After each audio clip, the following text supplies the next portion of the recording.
सब ration card का मसला एक अहम मसला है। खुसूसन जब ये दरख्वास्तें वसूल की गई तो पिछले 3-4 साल से जो दरख्वास्तें रुकी हुई थी पहले उनको क्लियर करने का ऐलान किया गया, उसके बाद जो नए दरख्वास्त गुजार थे उनको करे, लेकिन अभी बहुत सारे लोग इससे महरूम हैं।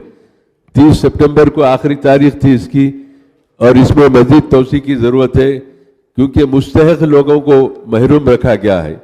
दूसरी अहम बात यह है कि फूड सिक्योरिटी कार्ड के लिए जो बुनियाद बताई गई है उसकी इंक्वायरी में बेज़ाब्तगियाँ बहुत हो गई।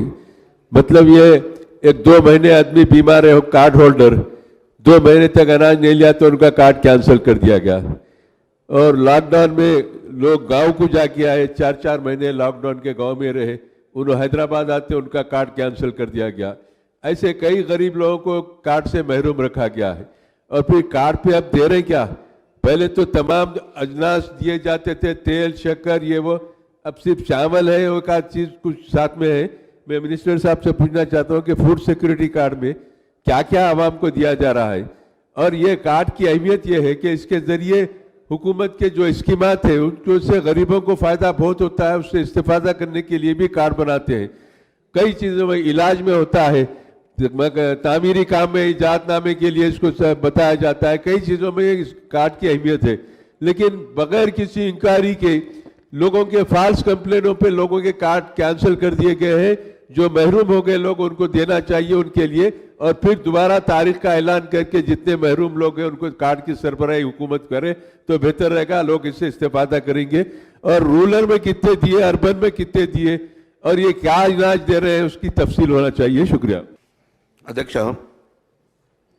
गौरव सभ्युలు ఖాద్రి సాబ్ వారు మాట్లాడుతూ రేషన్ కార్డ్స్ మాకు రిజెక్ట్ అయినాయని చెప్పడం జరిగింది అధ్యక్ష. తమరి ద్వారా గౌరవ సభ్యులకు తెలియజేయండి అధ్యక్ష, తెలంగాణ రాష్ట్రం ఏర్పడిన తర్వాత అధ్యక్ష ఏ రోజు కూడా అప్లికేషన్ తీసుకోవడం ఆగలేదు అధ్యక్ష.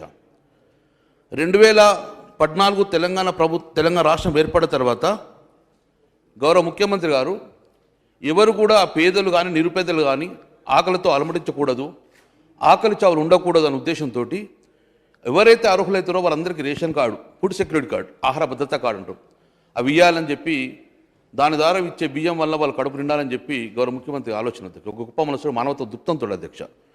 అందుకే తెలంగాణ రాష్ట్రం వచ్చిన తర్వాత ప్రతి ఇయర్ అధ్యక్ష 2016లో 94,417 కార్డ్స్ ఇచ్చిన అధ్యక్ష. దానికి గాను 3,30,450 మంది అర్జీదారులకు కార్డ్స్ అందజేయడం అధ్యక్ష. 2017లో 36,039 కార్డ్స్ ఇచ్చిన అధ్యక్ష. దాని ద్వారా 1,26,136 మంది లబ్ధిదారులకు కూడా కార్డ్స్ అందజేయడం అధ్యక్ష. 2018లో అంటే అధ్యక్ష ప్రతి ఇయర్ కూడా చూడండి, 2018లో కూడా 1,65,036 కార్డ్స్ ఇచ్చినాం అధ్యక్ష. 5,77,626 మంది లబ్ధిదారులకు కూడా కార్డ్స్ అందజేయడం అధ్యక్ష. అట్లనే 2019లో కూడా అధ్యక్ష 64,471 మంది కార్డ్స్ కూడా ఇచ్చింది అధ్యక్ష. దాని ద్వారా 2,25,649 లబ్ధిదారులకు కార్డు అందించారు అధ్యక్ష. చివరిగా అధ్యక్ష మొన్న గౌరవ ముఖ్యమంత్రి గారు అంటే ప్రతి సంవత్సరం కూడా అప్లికేషన్ తీసుకోవడం జరిగింది, ప్రతి సంవత్సరం కూడా క్లియరేజ్ అధ్యక్షగా.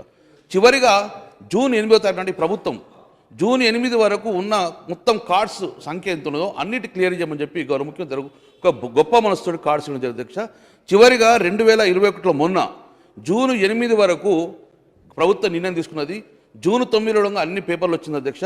జూన్ 10 వరకు కూడా ఈ వెబ్సైట్ అప్లికేషన్ తీసుకోవడం జరిగింది అధ్యక్ష.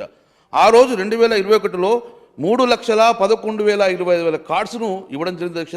దాని ద్వారా 8,70,70,885 మంది లబ్ధిదారులు కూడా కార్డ్స్ అధ్యక్ష. ఈ లెక్కన అధ్యక్ష తెలంగాణ రాష్ట్రం వచ్చిన తర్వాత ఆల్మోస్ట్ ఆల్ 90 లక్షల ఇప్పటివరకు 90 లక్షల కార్డ్స్ ఈ రాష్ట్రంలో ఉన్నాయి అధ్యక్ష. దాని ద్వారా 2,81,00,000 మంది అధ్యక్ష. ఆల్మోస్ట్ ఆల్ 2,87,00,000 మంది 60,000 మంది లబ్ధిదారులు ఈ రాష్ట్రంలో 90,45,000 కార్డ్స్ ఇచ్చాం అధ్యక్ష. అధ్యక్ష మన జనాభా సుమారు 3,97,00,000 జనాభా అనుకున్నా అందులో అర్హుల జాబితాని ఈరోజు అర్హుల జాబితా ప్రకారము ఈరోజు సుమారు 2,81,00,000 మందికి కార్డ్స్ ఇవ్వడం జరిగింది. అంటే అధ్యక్ష అనర్హులు ఉండొచ్చు కానీ ప్రతి అర్హుడు ప్రతి నిరుపేద కూడా ఆకలితో అలబడించకూడదని చెప్పి గౌరవ ముఖ్యమంత్రి గారు గొప్ప మనసుతోటి ఈరోజు నిర్ణయం అధ్యక్ష. అదే ఇది ఒక ఏ చట్టాలు తయారు చేసినా కేంద్ర ప్రభుత్వం వాళ్ళు మనకు ఒక గైడ్లైన్స్ ఇచ్చిన అధ్యక్ష. తెలంగాణ రాష్ట్రం సెపరేట్ అయినప్పుడు ఈ తెలంగాణ రాష్ట్రంలో 1,91,00,000 మంది కన్నా ఎక్కువ అర్హులు ఉండకూడదు, 41% మంది మాత్రమే ఈ యొక్క రేషన్ కార్డ్స్ ఇవ్వాలి, అంతకన్నా ఎక్కువ ఇవ్వకూడదని చెప్పాడు. దాని ద్వారా 1,91,00,000 మంది మాత్రమే కేంద్ర ప్రభుత్వం నిర్ణయం వల్ల అర్హులు ఉన్నారు. కానీ గౌరవ ముఖ్యమంత్రి గారు అంతకన్నా ఎక్కువ నిరుపేదలు ఉన్నారు కాబట్టి రాష్ట్ర ప్రభుత్వమే భరించాలని చెప్పి మిగతా 35 లక్షల కార్డ్స్ ఇవ్వడం వలన సుమారు 1 కోటి ప్రజలు కూడా నిరుపేదలు కూడా లబ్ధి పొందే అధ్యక్ష. ఇది ఆల్మోస్ట్ ఆల్ 75%, ఈ రాష్ట్ర జనాభాలో 75% ప్రజలకు కూడా ఈరోజు తెల్ల రేషన్ కార్డు ఇవ్వడం జరుగుతుంది అధ్యక్ష. గౌరవ ఖాద్రీ సాబు అడిగారు కొన్ని ఆటోమేటిక్గా కార్డ్స్ డిలీట్ చేశారంట అధ్యక్ష. ఇంతకుముందు అదే ఆన్సర్ ఇచ్చాను అధ్యక్ష. ఎవరికి ప్రభుత్వంకు అందరికీ కడుపు నిండా అధ్యక్ష. ఒకవేళ ఇలాంటి కండిషన్లలో ఇలాంటి ఇబ్బందులలో కారు ఉన్నా కూడా 3 అంతస్తుల బంగ్లా ఉన్నా కూడా ఆటోమేటిక్గా 360 డిగ్రీ రన్ చేస్తే వాళ్ళ ఆధార్ కార్డు ప్రకారం కూడా ఆల్మోస్ట్ డబ్బులు ఉన్నా కూడా రిజెక్ట్ అవుతుంది అధ్యక్ష. ఒకవేళ అటువంటి నిజంగానే ఎలిజిబిలిటీ వాళ్ళు ఉన్నా కూడా ఇన్ఎలిజిబిలిటీ వస్తే గిట్ట డెఫినెట్గా ప్రభుత్వం తీసుకురండి, ప్రతి నిరుపేదకి ఇచ్చే ఉద్దేశంతో ప్రభుత్వం ఉందని చెప్పి కూడా మీ ద్వారా చెప్పడం అధ్యక్ష. ఖాద్రీ సాబ్ అడిగిన అధ్యక్ష. ఖాద్రీ సాబ్ దాంట్లో యాకత్పుర కాన్స్టిట్యూన్సీలో ఇప్పటివరకు అధ్యక్ష 7,750 కొత్త కార్డ్స్ ఇష్యూ చేసాం అధ్యక్ష తెలంగాణ రాష్ట్రం వచ్చిన తర్వాత. దానికని టోటల్గా మొత్తం ఇప్పటికీ 47,685 కార్డ్స్ ఈరోజు గౌరవ ఖాద్రీ సాబుల యాకత్పురం ఉన్నాయి అధ్యక్ష. ఇట్లా తెలంగాణ రాష్ట్రం వచ్చిన తర్వాత కార్డ్స్ పెరిగినాయి అధ్యక్ష, తగ్గలు ఎక్కడ పెరిగినాయి. అయినా కూడా ఇంకా అర్హులైన వారు ఉంటే గిట్ట డెఫినెట్గా ప్రభుత్వం నిర్ణయించిన తర్వాత అప్లికేషన్ చేసుకోమని చెప్పండి. డెఫినెట్గా ఈ ప్రభుత్వం సానుకూలంగా స్పందించి ప్రతి నిరుపేద కూడా ఈరోజు కార్డ్స్ ఇచ్చేందుకు ఈ ప్రభుత్వం సిద్ధంగా ఉంది అధ్యక్ష.